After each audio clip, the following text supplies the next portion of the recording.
Assalamualaikum. I'm Kashif Habib and today we are going to learn about verbs in English grammar. As we know, the basic structure of a sentence in English grammar is subject plus verb and plus object.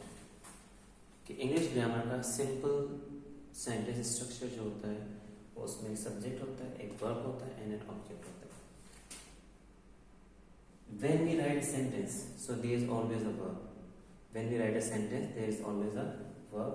Now that verb can be action or link.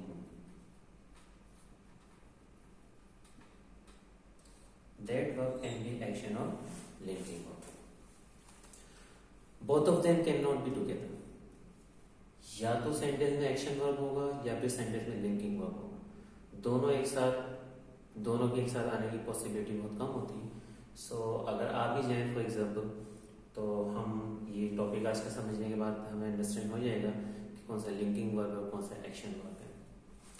Action verb जो होता है वो simple सी बात है, वो show action, कि कोई भी काम का करना, whatever the work we do in action, तो उसके लिए हम यूज करते हैं कि वो एक्शन वर्ब है. और लिंकिंग वर्ब ये होता है कि absence of action,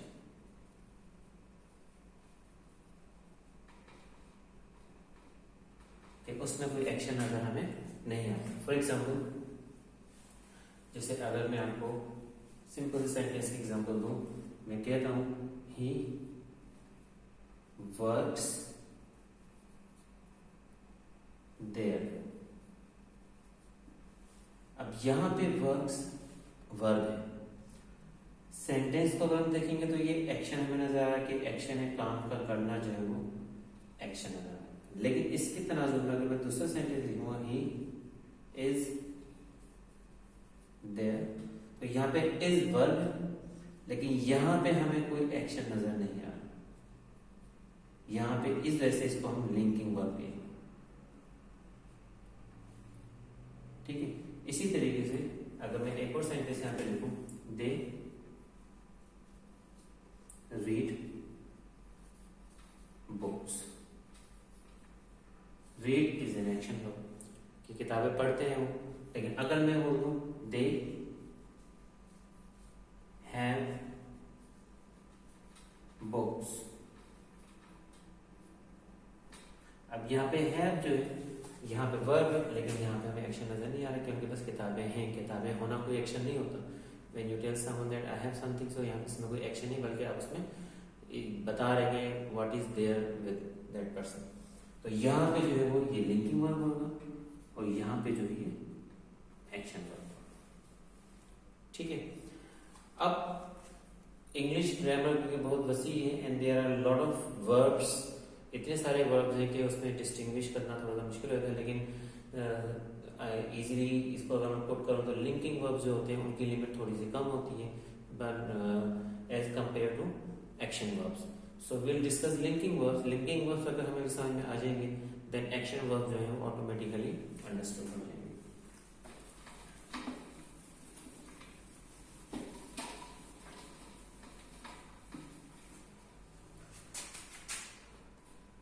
Number 1, action verbs. Number 2, linking verbs. अब हम जो समझने लगे हैं वो समझने लगे हैं लिंकिंग वर्ब्स. लिंकिंग वर्ब्स क्या होते हैं? लिंकिंग वर्ब्स की बेसिकली 2 कैटेगरीज होती हैं. नंबर 1 में आते हैं इज एंड आर,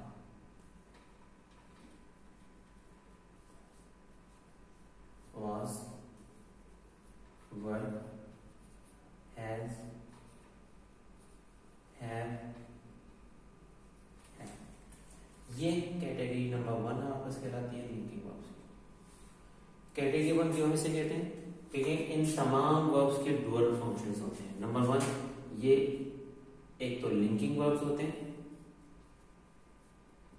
प्लस ये हेल्पिंग वर्ब्स भी होते हैं. हेल्पिंग वर्ब्स का टॉपिक अभी आएगा तो उसमें आपको मजीद क्लियर करके समझाऊंगा। लेकिन यहाँ पे मैं थोड़ी सी बात आपको बता देता हूँ कि ये हेल्पिंग वर्ब हमेशा जब होंगे कि जब इनके साथ वर्ब की थर्ड फॉर्म या वर्ब की इंग फॉर्म, जिसको बहुत सारे लोग फोर्थ फॉर्म भी कहते हैं, तो इंग फॉर्म ऑफ द वर्ब है। यानी इसका मतलब ये हो गया कि ये हेल्पिंग वर्ब उस वक्त होंगे when there is a third form of the verb और ING form of the verb. For example अगर मैं यहाँ पे लिख दूं इट इज रेनिंग, तो अब हमें नजर आ रहा है कि रेनिंग वर्ब की आईएनजी फॉर्म है, तो ये यहां पे हो जाएगा हेल्पिंग वर्ब। इसी तरीके से दे आर स्लीपिंग, स्लीपिंग क्योंकि वर्ब है तो ये यहां पर आ जाएगा हेल्पिंग वर्ब, ठीक है, वर्ब की आईएनजी फॉर्म के साथ या फिर वर्ब की थर्ड फॉर्म के साथ, जैसे दे हैव गॉन, गॉन क्योंकि यहां पे वर्ब है तो ये हेल्पिंग वर्ब आ जाएगा, ठीक है। लेकिन कभी कभी सेंटेंस ऐसा होता है कि सेंटेंस में जो है वो वर्ब की आईएनजी फॉर्म नहीं होती ना वर्ब की थर्ड फॉर्म होती। अगर वर्ब की आईएनजी फॉर्म और वर्ब की थर्ड फॉर्म ना हो और ये वाली कैटेगरी नंबर 1 के वर्ड्स आ जाते हैं तो इनको हम लिंकिंग वर्ब कहते हैं। जैसे अभी मैंने पहले एग्जांपल दे दिया आपको, अभी मैं दोबारा एग्जांपल भी आपको दे दूंगा ताकि आपको समझ में और अच्छा तरीके। जैसे वी आर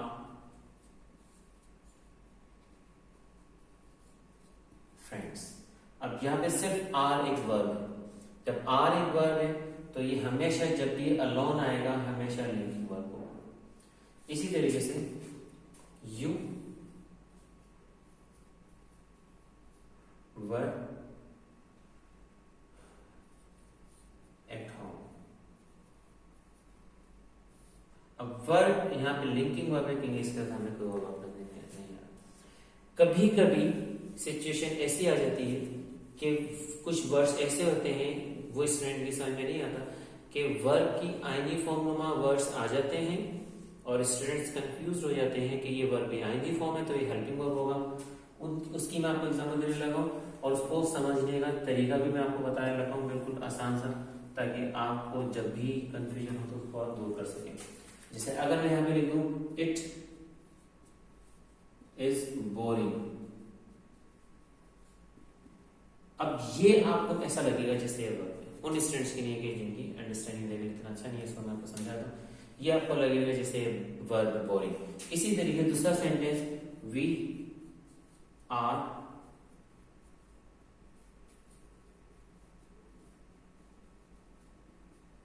इंटरेस्टिंग, ये आपको वर्ब लगेगा लेकिन एक्चुअल में ये वर्ब नहीं है। इसी तरीके से इट वाज इरिटेटिंग,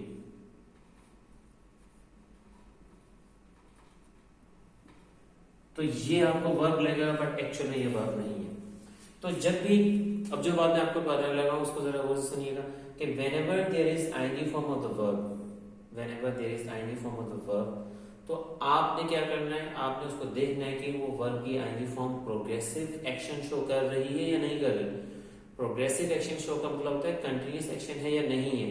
उर्दू में अगर बात करूंगा तो उसकी ट्रांसलेशन में अगर उसकी ट्रांसलेशन करेंगे तो उसमें रहा, रहे या रही आ रहा है या नहीं आ रहा है।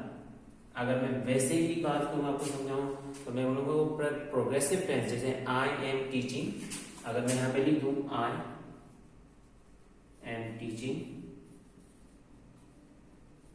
तो आपको लगेगा ये प्रोग्रेसिव सेंटेंस है। प्रोग्रेसिव सेंटेंस का मतलब है कि action is in progress, action जो है वो प्रोग्रेस के अंदर है, एक्शन खत्म नहीं हुआ है बल्कि एक्शन प्रोग्रेस में। जबकि इन सेंटेंस की तरह अगर हम देखेंगे, अब ये बोरिंग है, इसमें कोई एक्शन प्रोग्रेस में नहीं है। अगर आप इसे ट्रांसलेशन भी करेंगे तो इनमें से कोई से भी हमें आता है। जैसे इट इज बोरिंग, ये बोरिंग है। वी आर इंटरेस्टिंग, हम दिलचस्प लोग हैं। यह इट वाज इरिटेटिंग, वो इरिटेटिंग था। तो यहां में हम देखेंगे कोई भी किसी भी किस्म का एक्शन हमें नजर नहीं आ रहा। जब कोई भी एक्शन हमें नजर नहीं आ रहा तो ये भी लिंकिंग वर्ब है, this is also a linking verb and this is also a linking verb. All these three are linking verbs, तीनों के तीनों लिंकिंग वर्ब। हाँ, यहाँ पे प्रोग्रेसिव में एक्शन है तो ये आ जाएगा हेल्पिंग वर्ब, इसको हम कहेंगे कि ये हेल्पिंग वर्ब। ये कैटेगरी नंबर 1 है हेल्पिंग लिंकिंग वर्ब्स की, जो कि linking verb plus helping verb होते हैं। और आई थिंक आपके समझ में आया होगा कि लिंकिंग वर्ब्स कब होते हैं और हेल्पिंग वर्ब्स कब होते हैं। अब कैटेगरी नंबर 2 के लिंकिंग वर्ब्स होते हैं, जिस तरीके से ये वाले वर्ब्स हमारे पास लिंकिंग और हेल्पिंग वर्ब होते हैं, उसी तरीके से उन वर्ब्स का भी डुअल फंक्शन होता है। अब वो कौन से वर्ब्स होते हैं जो डुअल फंक्शन वाले होते हैं? वो होते हैं कैटेगरी 2 के, उसमें हमारे पास आ जाता है smell, taste, appear, see, sound, look, become। ठीक है, ये हमारे पास जो है वो कुछ वर्ब्स हैं। इनके अलावा में कुछ और वर्ब्स आ जाते हैं, तो उसका भी मैं आपको एक तरीका बताऊंगा जिसकी बुनियाद पर आपको पता चल जाएगा कि ये कब लिंकिंग वर्ब्स होते हैं और कब ये एक्शन वर्ब्स होते हैं। जी, इनका डुअल फंक्शन जो होता है वो होता है linking plus action verb. Simple सा फार्मूला देंगे तो अगर एक्शन नजर आ रहा है तो एक्शन वर्ब है, और एक्शन नजर नहीं आ रहा तो लिंकिंग वर्ब है। लेकिन उसका भी आपको तरीका और बता दूंगा। वो तरीका ये है, जैसे अगर मैं यहाँ पे लिख दूं कि यू लुक्ड देयर, यहां पे ये एक्शन वर्ब है। कैसे, मैं आपको बताता हूं। यू लुक्ड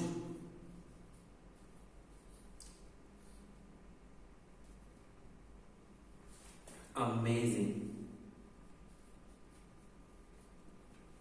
अब ये 2 सेंटेंसेस में हमने लुक्ड यूज कर दिया। एक है you looked there and you looked amazing. अब ये एक ही वर्ब है, लेकिन एक सेंटेंस में लिंकिंग वर्ब है और एक में ये एक्शन वर्ब है। इस सेंटेंस नंबर 1 में हमें नजर तो आ रहा है कि ये साफ एक्शन वर्ब है। यू लुक देयर, तुमने वहां देखा फॉर एग्जांपल एक्शन नजर आ रहा है, एंड यू लुक्ड अमेजिंग, इसमें एब्सेंस ऑफ एक्शन है। दूसरा एक और रूल जो हम यूज कर सकते हैं वो कहलाता है रिप्लेसमेंट रूल।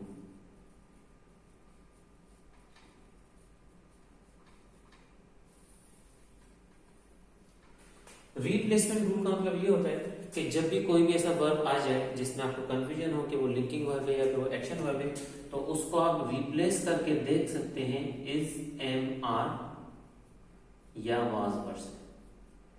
इन पांचों में से किसी भी सुटेबल वर्ब से आप रिप्लेस करके देखें, और अगर रिप्लेस करने के बाद भी मीनिंग सिमिलर रहती है, listen it carefully, if meaning still remains similar, same after replacement, इसका मतलब ये है कि जिस वर्ब से आपने रिप्लेस किया वो लिंकिंग वर्ब है। जैसे अगर ये लुक यहाँ पे लिखा हुआ है और यू के साथ, क्योंकि ये वर्ब की सेकंड फॉर्म है, और मैं यहाँ पे वर्ड लिख दूं और ये भी वर्ब की सेकंड फॉर्म है और यहाँ पे भी मैं वर्ड लिख दूं, तो आप मुझे बताएं कि कौन से सेंटेंस की मीनिंग जो है वो सिमिलर है, सेंटेंस नंबर 1 की या सेंटेंस नंबर 2 की। तो आप ये देखेंगे you looked amazing, you were amazing. इस सेंटेंस की सेंटेंस नंबर 2 की मीनिंग जो है वो दोनों सूरतों में सिमिलर है, जबकि you looked there, you were there, इन दोनों सूरतों में सेंटेंस की मीनिंग जो है वो डिफरेंट हो जाती है। इस वजह से सेंटेंस नंबर 1 का जो है ये एक्शन वर्ब है, सेंटेंस नंबर 2 का ये लुक्ड है, ये लिंकिंग वर्ब है। एक दो एग्जांपल्स मैं आपको और दूंगा तो और समझ में आ जाएगा। रिप्लेसमेंट रूल जो है वो याद रखना है कि वो क्या है। 5 वर्ड्स हैं, वर्ब से कंसर्न होने से हमें ये रिप्लेस करना है। जैसे अब यहाँ पे ये लिख दूं, वी टेस्टेड द आउटकम। ठीक है, टेस्टेड आ गया, इसको हम रिप्लेस करके देख लें। सेंटेंस नंबर 1 में इसको लिख देता हूं, टेस्टेड को रिप्लेस कर लें किससे, वी टेस्टेड, तो वी के साथ वर आता है, मीनिंग सिमिलर है, डिफरेंट है। We tested the outcome, we were the outcome. So इन दोनों सेंटेंस के अंदर जो सेंटेंस की मीनिंग है वो डिफरेंट हो जाती है। जबकि दूसरे सेंटेंस में अगर मैं लिखता हूं और मैं लिख दूं वी दैट टेस्टेड डिलिशियस। अब यहां भी टेस्टेड लिखा हुआ है और इसको मैं रिप्लेस कर लूं दैट वाज, क्योंकि दैट के बाद वाज आता है और वर्ब की सेकंड फॉर्म है, तो हमें पता चलेगा कि ये दोनों की मीनिंग सिमिलर है। That was delicious and that tested delicious, दोनों की मीनिंग जो है वो सिमिलर हो जाती है। तो सेंटेंस नंबर 2 के अंदर टेस्टेड जो है वो लिंकिंग वर्ब है और सेंटेंस नंबर 1 में टेस्टेड जो है वो एक्शन वर्ब है। ठीक है, तो ये तो बेसिक डिफरेंस हो गया लिंकिंग वर्ब और एक्शन वर्ब का। अगर वैसे बात समझ में आ जाती है आसानी से, अगर आप सेंटेंस को पढ़ते हैं, if you see an action in that, so it means the verb used in that sentence is an action verb, and if you see the absence of action like in sentence number 2, so it means there is a linking verb. If you still do not understand, then there is a replacement rule. Replacement rule means that you just simply replace the given verb in the sentence with is, am, are or was or were. If you replace that verb with these any of the 5 verbs, and if the meaning still remains same, so it means the verb used is a linking verb. Hope you understand that. Now there are some other verbs like we discussed action verb and linking verb. There are other verbs as well. Number 3, we call them helping verbs. Number 4, modal verbs. Helping verbs are very limited, like I have already written some of them is am, are, was, were, have, had, be, being,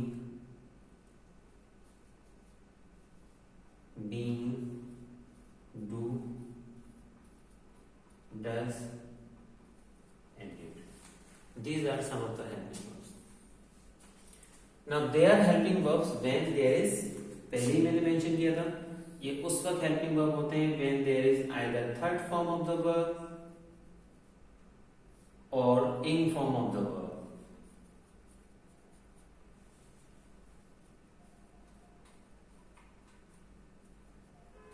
Third form of the verb, either third form of the verb or in form of the verb. Modal verbs, on the other hand, are something else. Let me write the list of modal verbs first because there are a few. I mean, more than the helping verbs. Will, shall. Yes, remember, will or shall are modal verbs, not helping verbs. Can,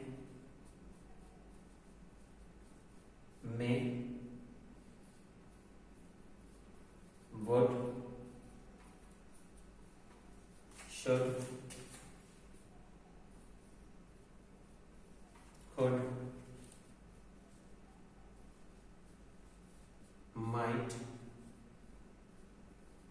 must, ought to, need to, used to, has to, have to, have to. These are some of the modal verbs. But there is one condition with the modal verbs, और one condition ये है कि इन modal verbs के बाद हमेशा verb की first form आती है।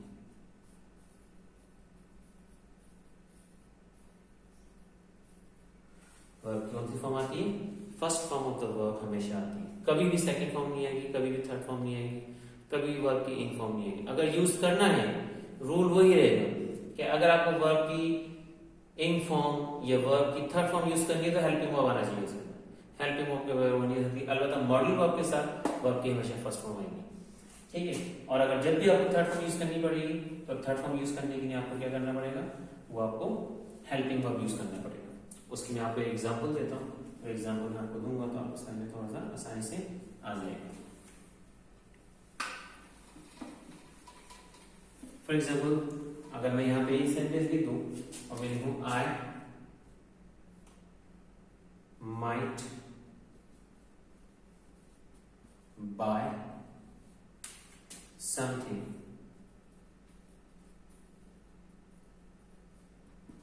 ठीक है, आई माइट बाय समथिंग। अब ये माइट आ गया मॉडल वर्ब है, इसके बाद वर्ब की फर्स्ट फॉर्म आ गई। लेकिन अगर मैं इसको थर्ड फॉर्म यूज करना चाहता हूं तो उसके लिए मुझे इसको पैसिव में चेंज करना पड़ेगा, पहली बात तो ये। उसके बाद हमें देखते हैं क्या करना पड़ेगा, समथिंग माइट को हमने एज इट इज लिख दिया। अब पैसिव सेंटेंसेस में वर्ब की थर्ड फॉर्म यूज होती है, और अगर मैं यहाँ पे बोट लिख दूं सिंपल,